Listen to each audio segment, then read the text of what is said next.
Good morning, Pankaj. Good morning, sir. Ravi, good morning. Ravi is not connected. Pankaj. जी sir good morning. बेटा बढ़िया है सब? हाँ सब ठीक है सर, बारिश हो रही है खूब। हाँ वेरी गुड, बारिश का मौसम है, अच्छा मौसम है और इसमें भी आप लोग भींग भींग के पढ़ने के लिए आ रहे हैं, बहुत अच्छी बात है। नहीं भींग कहाँ है सर, घर में। चलो नहीं भींगना ही मान लो, ऐसा है कि हम भींग के क्लास करने आ रहे हैं। तभी तो अच्छा लगेगा। अच्छा लगने के लिए जी तो सर, सोचना पड़ेगा ना अभी। ऐसे जी माहौल सर, में हम अच्छा सोच के ही अच्छा फील कर सकते हैं। ठीक है बेटा, तो जी सर। मान के चलो कि आप भींग के छाता लगा के बारिश में भींगते हुए क्लास के लिए आए हैं, फिर कॉलेज के कैंपस में घूम के फिर क्लास करके फिर हम लोग वापस जा रहे हैं। चलो ऐसा ही हम लोग महसूस करेंगे, चलो तभी जी अच्छा लगेगा। ठीक है बेटा, तो हमने आपको बताया था सिंपल लीनियर रिग्रेशन बताया था, उसका फॉर्मूला बताए थे और उस फॉर्मूले से रिलेटेड आज कुछ क्वेश्चंस करेंगे। ठीक है बेटा, तो कुछ इस तरह से लाइन बनता है। ठीक है, जी regression sir, line, linear line जो होता है वो कुछ इस तरह का होता है और आपको ए जो बताया था ए प्लस बी एक्स बताया था या beta zero plus beta one x बताया था। तो ये जो y इंटरसेप्ट बताया था वो ये पॉइंट है, ये पॉइंट है जहां मैं एरो कर रहा हूँ ना कि कहाँ ये रेखा, सीधी रेखा y को काटती है। ठीक है, और ये अगर इस पॉइंट पे स्लोप निकालना हो तो ऐसे मिलाएंगे और इसका tan थीटा लेंगे तो ये बटे ये लंब बटे आधार जो होगा वो स्लोप बताता चला जाएगा, वो होगा आपका बीटा टू।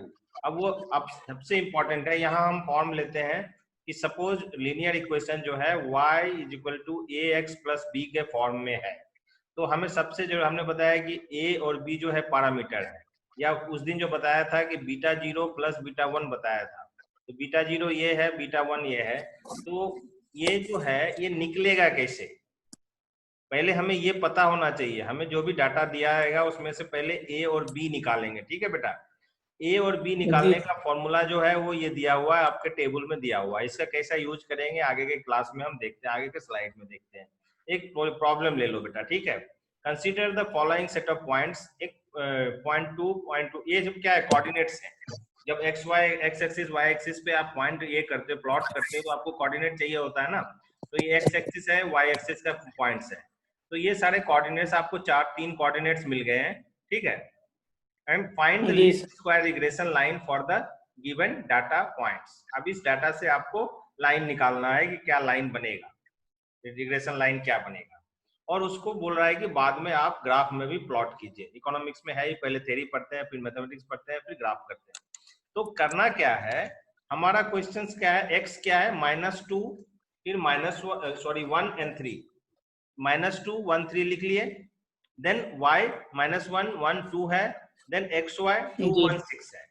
ठीक है, अब हमको क्या निकालना है, xy निकालना है। xy मिलाओ, दोनों दिया हुआ है हमारा, हम निकालेंगे xy मतलब x गुना y, तो -2 एंड -1 का गुना 2 और उसका स्क्वायर, x का स्क्वायर निकालेंगे, ओनली x का स्क्वायर, तो -2 का स्क्वायर कितना हो जाएगा 4।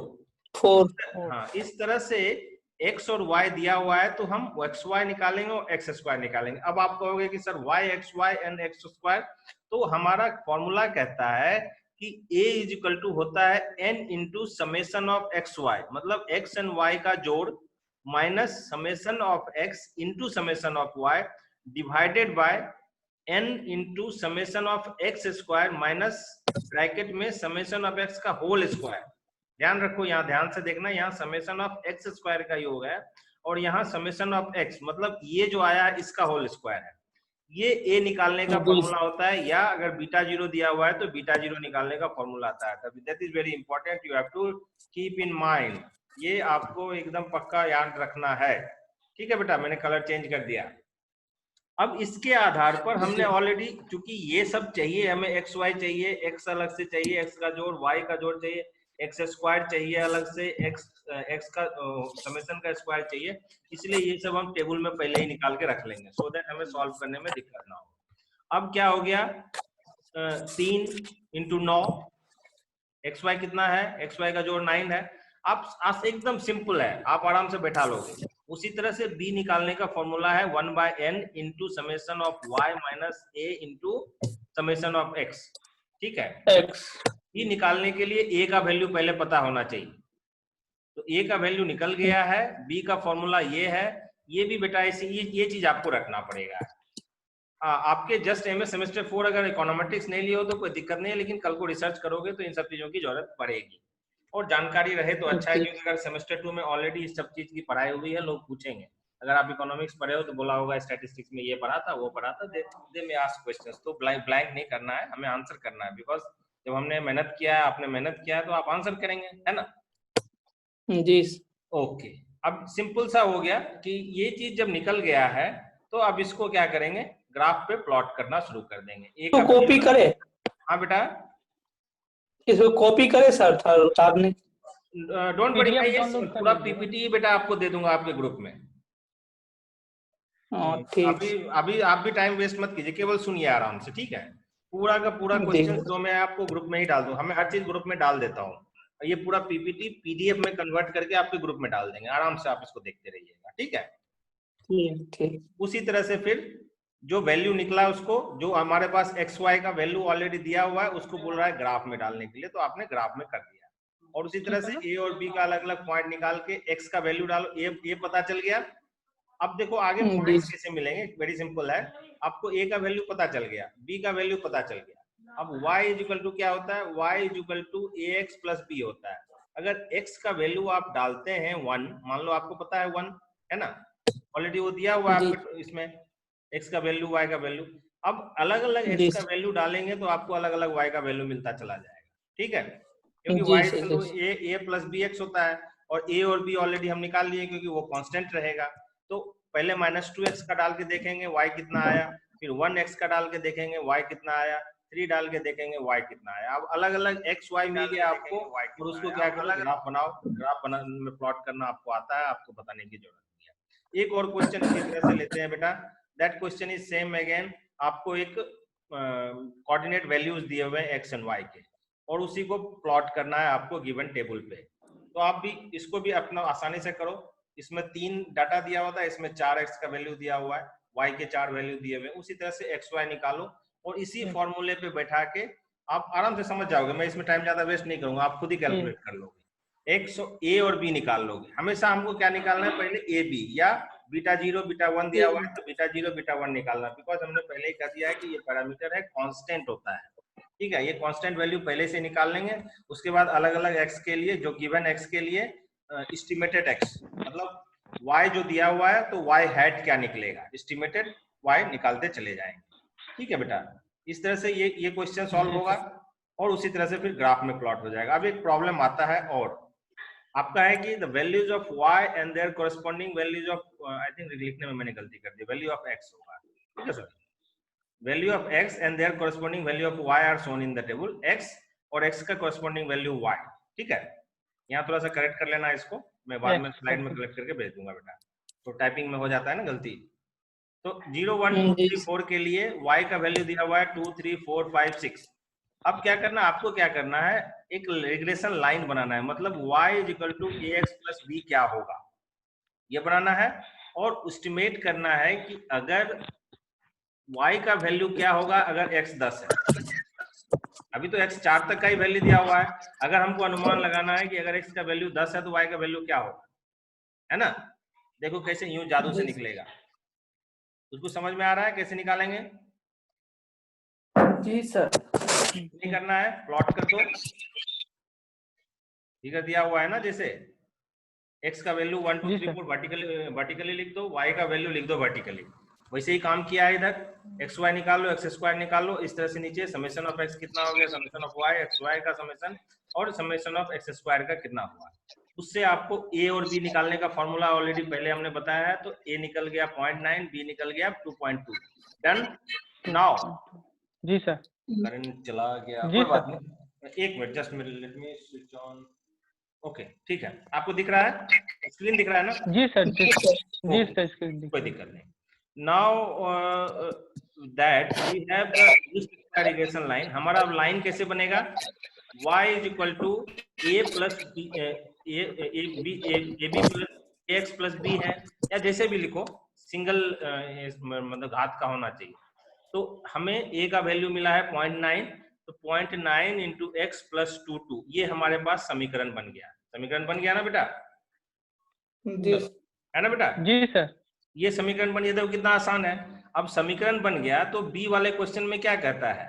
बी वाला क्वेश्चन कहता है कि अगर x का वैल्यू 10 होगा तो y का वैल्यू क्या, b का वैल्यू क्या होगा, y का वैल्यू सॉरी। तो अब इसमें दो अननोन वेरिएबल्स है ना, x वेरिएबल अननोन है, y वेरिएबल अननोन है। x का वैल्यू वो 10 बोल रहा है, तो x अगर इतना चीज पता चल गया तो बेटा y का वैल्यू तो समीकरण में डाल के टक से इसे निकल जाएगा। अगर x 10 है तो y 11.2 होगा।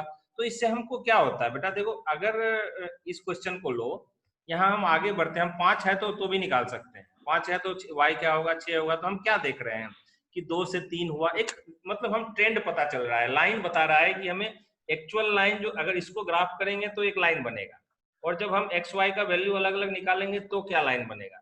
तो हमें ये बताता है कि किस तरह का ट्रेंड फॉलो हो रहा है, किस तरह का अनुमान होगा, बढ़ता होगा, घटता होगा, नीचे क्रम में, जाते क्रम में, इस तरह से हम एक एस्टिमेशन कर सकते हैं। इसीलिए हमको ये सब पढ़ना होता है। ठीक है बेटा? चलो इस तरह से ये क्वेश्चन हो गया। एक और क्वेश्चन ही कर लेते हैं, सेल्स ऑफ अ कंपनी। ये टाइम सीरीज डाटा हो गया, देखो है ना, टाइम लिया ना हमने 2005, जी सर, 2006, 2007, तो हर तरह का डाटा लेके हम आपको करवा दिए। डिस्क्रीट डाटा सेट्स लिया, अभी टाइम सीरीज से डाटा लेते हैं। तो सेल ऑफ अ कंपनी, चलो फिगर दे दिया है, for each year are shown in the table. 2005, 2006, 2007, 2008, 2009 का दिया हुआ है। सेल्स दिया हुआ है कितना, 12 मिलियन डॉलर्स, ठीक है, 19 million dollars, 29 million dollar, 37 million dollar and 45 million dollar. तो आपको रिग्रेशन लाइन निकालना है, y = a + bx निकालना है। ठीक है बेटा? तो वेरी सिंपल, आप खुद ही बैठ के करना, हमको कुछ करने की जरूरत नहीं पड़ेगी, आप आसानी से कर दोगे। डन। और उसी तरह से use the least square regression line model to estimate. अब आप एस्टिमेट करो कि अगर आपको ये डाटा दे दिया है, आप एक स्टैटिस्टिशियन है, इकोनॉमिस्ट है, आपको बोलेगा कि 2012 में यार सेल क्या होगा, तुम बताओ तो जरा अंदाजा लगाओ। तो अगर मान लो जो कोई आपको वैसे व्यापारी जिसको ये चीज पता नहीं और बोलेगा सर अगर 2009 में हमारा सेल इतना है तो 2012 में कितना रहने की उम्मीद है, आप बोलोगे पिछला 4 साल का दिखाओ। 4 साल का मान लो आपको ये फिगर दे दिया, आप तुरंत लीनियर रिग्रेशन मॉडल यूज करोगे और फटाफट बता दोगे कि 2012 में तुम्हारा ये सेल होगा। तो इसी चीज के लिए हम पढ़ते हैं ये चीज, इसी चीज के लिए स्टैटिस्टिशियन की जरूरत होती है, इसी चीज के लिए इकोनॉमिस्ट की जरूरत होती है, इसी चीज के लिए आपको इकोनोमेट्रिक्स पढ़ने की जरूरत है। देखो आप इसको कितना आसानी से आपने सॉल्व कर दिया, पहले टेबल पे रखा, ठीक है, जी सर। और इस तरह से जी सर, जी सारे वैल्यू निकाल के आपने ए और बी निकाल लिया, और ए बी निकालने के बाद आपको आपको अगर क्वेश्चन क्या कहता है, ठीक से क्वेश्चन भी पढ़ लेना एक बार। यहाँ क्या अगर ये कहता है कि use the least square regression line by the model to estimate the sales of the company in 2012। 2012 में कंपनी का सेल कितना होगा, तो 2009 से 2012 तक का भी सेल हम निकाल सकते हैं, उसका डिफरेंस भी निकाल सकते हैं, और एग्जैक्ट 2012 का सेल भी निकाल सकते हैं। ठीक है, केवल अगर 2012 का वैल्यू देंगे तो आपको क्या हो जाएगा, 2012 से 2005 के बीच में कितने साल हो गए, 7 साल हो गए। ठीक है, तो आपका एक्स का वैल्यू जो है वो 7 ईयर्स हो जाएगा। 7 ईयर से मल्टीप्लाई करके आपका इतना डॉलर एस्टिमेटेड आप अंदाजन निकाल देंगे। तो इस तरह से कई क्वेश्चंस होंगे, कई क्वेश्चंस इससे रिलेटेड हैं। आपको ये पीपीटी हम सर इसको फिर से रिपीट कीजिएगा सर। इसको रिपीट कीजिए ना फिर से सर। एक मिनट ये क्वेश्चन ना, हाँ जी सर। तो ए और बी का वैल्यू निकाल लिया। अब क्या है कि in 2012 t is equal to t time period, time series data है तो उसका एक तरीका होता है, टाइम पीरियड निकालेंगे हम उसमें। ठीक है, यहाँ तो हमें देखो 2000, यहाँ चूंकि टाइम दिया हुआ है तो इस वैल्यू को नहीं, 2012 नहीं डाल सकते हैं वो वैल्यू। अगर हमको एस्टिमेट निकालना है 2012 में कितना सेल वॉल्यूम होगा तो 2012 नहीं लिख सकते ना, वो टाइम सीरीज डाटा है। तो हम लेंगे क्या, we first change the variable, देखो शुरू में लिखा हुआ we first change the variable x into t. तो एक्स है उसको टी में कैसे कन्वर्ट करेंगे, तो इसको क्या करेंगे, टाइम सीरीज डाटा में पहले उसको एक्स का वैल्यू टाइम में कन्वर्ट करेंगे, वो एग्जैक्ट वैल्यू लेंगे, साल नहीं लेंगे, साल हम नहीं ले सकते ना। तो उसको कन्वर्ट करने के लिए ये फॉर्मूला हम यूज करेंगे। ये फॉर्मूला ये है कि आपका x minus initial year, t is equal to x minus initial year है, ठीक है। तो ये करके हमें x को t में कन्वर्ट कर लेना है पहले, अगर टाइम सीरीज डाटा है। इसीलिए देखो अलग अलग तरीके का क्वेश्चन हमने आपको करवा दिया है। यहाँ थोड़ा सा टैक्ट है, टाइम सीरीज डाटा है, समझ गए ना बेटा, ये ध्यान रखना है आपको। हम ईयर नहीं डालेंगे उसमें, हम उसको t में कन्वर्ट कर लेंगे। And therefore t represents the number of years after 2005 using t instead of x makes the number smaller and therefore manageable. और वो इसलिए भी हम करते हैं कि ये वैल्यू जो है फिगर छोटा हो जाएगा और हमें कैलकुलेशन में भी तो इजी रखना है ना, ठीक है। तो t इसमें क्या करेंगे, इस टेबल्स को पहले कन्वर्ट किया हमने, 2005 2006 के बदले सबको टी में कन्वर्ट कर दिया। मतलब ये इनिशियल ईयर हो गया, ये फर्स्ट ईयर हो गया, ये सेकेंड ईयर हो गया, ये थर्ड ईयर हो गया, ये फोर्थ ईयर हो गया। अब हमको निकालना किसका है, 2012 का। तो 2012 क्या हो जाएगा, 9 के बाद 10 11 12, तो मतलब फिफ्थ सिक्स्थ सेवेंथ हो जाएगा, है ना। समझ में आई बात, समझ में आई? जी जी सर। हाँ, तो सेवेंथ जब आएगा तो देखो यहाँ टी के बदले 7 डालेंगे। 2012 का हम निकालना है, तो 7वां ईयर है, 7वें ईयर में प्रोडक्शन इतना होगा। निकल गया, बात क्लियर हो गया? जी सर। टाइम सीरीज डाटा में उसको एक्स को जो है साल को या समय जो होगा उसको आपको टाइम में फिगर में कनेक्ट कर लेना है, वो इजी भी हो जाता है, कैलकुलेशन भी इजी हो जाता है। इस तरह से बेटा सिंपल रिग्रेशन मॉडल क्लियर हो गया। अभी हम नेक्स्ट वाला करेंगे।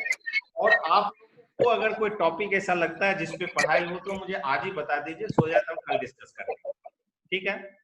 एनीथिंग या ग्रुप में डाल देना आज शाम तक, कल सुबह तक 12 बजे से पहले भी कल डाल दोगे तो भी हम कर देंगे, आप लोगों के पसंद रिक्वायरमेंट का, जो आपको जान पहचान का। कुछ क्वेश्चंस में ऐसे मैंने क्या प्लान किया हुआ है कि सिंपल लीनियर रिग्रेशन मॉडल से नेट में कितने क्वेश्चंस पूछे जाएंगे, प्रोबेबल 10-12 क्वेश्चंस, ऑब्जेक्टिव क्वेश्चंस मैं कल डिस्कस कराना चाहता हूँ, ठीक है।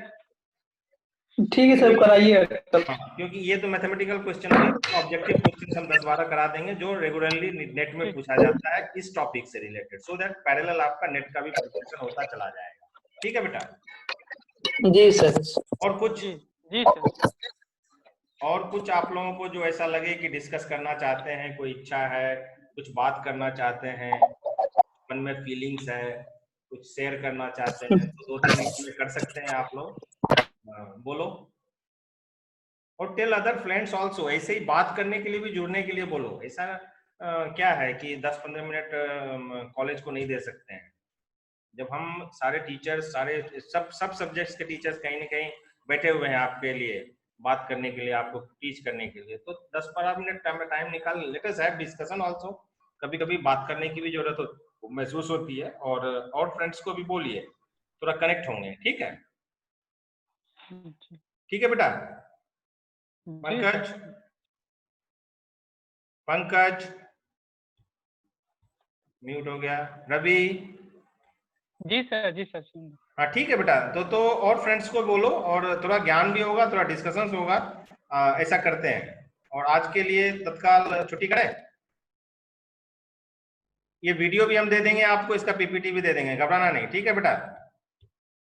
ठीक सर। हेलो हेलो सर, हाँ मेरी आवाज जा रही है सर? हाँ आ रही है, बोलो। बोले सर, जो नेट में जो सर जो अभी जो बोल रहे थे, जो नेट का ही कुछ कुछ क्वेश्चन जो पढ़ते डेली है ना सर, 2-3 क्वेश्चन कराते चले जो टॉपिक से रिलेटेड। कल का प्लान हमारा यही है, लीस्ट स्क्वायर मेथड से जितने भी क्वेश्चंस होंगे नेट का, कल सारे करा देंगे, उससे ज्यादा आपके क्वेश्चंस ही नहीं होंगे। तो अभी हम जो भी टॉपिक पढ़ाएंगे उससे रिलेटेड नेट से क्वेश्चन जो है वो भी कराते चले जाएंगे। आप लोग चूंकि 4th सेमेस्टर में हो, इसलिए मैं ये प्लान मैंने किया हुआ है। टेल अदर फ्रेंड्स आल्सो, कोई पे करना कुछ सर नहीं। नेट का भी, सर नेट का एग्जाम का डेट तो अभी सर कुछ पता होता है? तो खींचते खींचते आप देखो, लगता है दिसंबर के साथ ये क्लब कर देंगे, मोस्ट प्रोबेबली संभावना ऐसा है। तो अच्छा ही आपको तो फिर टाइम मिल रहा है, आपको सर टाइम मिल रहा है। दिसंबर वाला फॉर्म नहीं भरेगा तब ना? हाँ, तो और स्टूडेंट्स नहीं बढ़ जाएंगे, लेकिन आपको टाइम भी मिल रहा है ना, आप तैयारी कीजिए, और टाइम तैयारी करने का मिल रहा है। जी हर चीज को देखिए ना थोड़ा पॉजिटिव लो, ठीक है। हो सकता है कि ऊपर वाले की इच्छा है कि आपका प्रिपरेशन थोड़ा कमजोर है तो थोड़ा टाइम दे दिया, इस एंगल से लेके आप तैयारी कीजिए, है ना।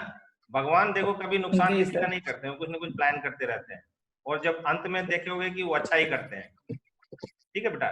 तो हो सकता है जी कि हम इसी बहाने आप लोगों को चैप्टर वाइज नेट्स के प्रिपरेशन भी शुरू कर दें, तो आपको कॉलेज की तरफ से फ्री में प्रिपरेशन मिल जा रहा है, दिक्कत क्या है ना। नहीं जी सर। तो you must be thankful to GD college कि नेट के पॉइंट ऑफ व्यू से, नहीं तो lot of money they people are paying, online भी बहुत पे करके पढ़ रहे हैं। आपको हमें कुछ करना नहीं है, आपका प्रोफेसर तैयार है आपको पढ़ाने के लिए। तो थोड़ा सा जुड़िए, और चैप्टर वाइज पढ़ाते भी जाएंगे, समझाते भी जाएंगे, और उससे रिलेटेड क्वेश्चंस भी कराते जाएंगे। हम ये सब बनाने के लिए देखो बैठते हैं, कल आज शाम में बैठेंगे, कल को पढ़ाने के लिए सब तैयार करेंगे।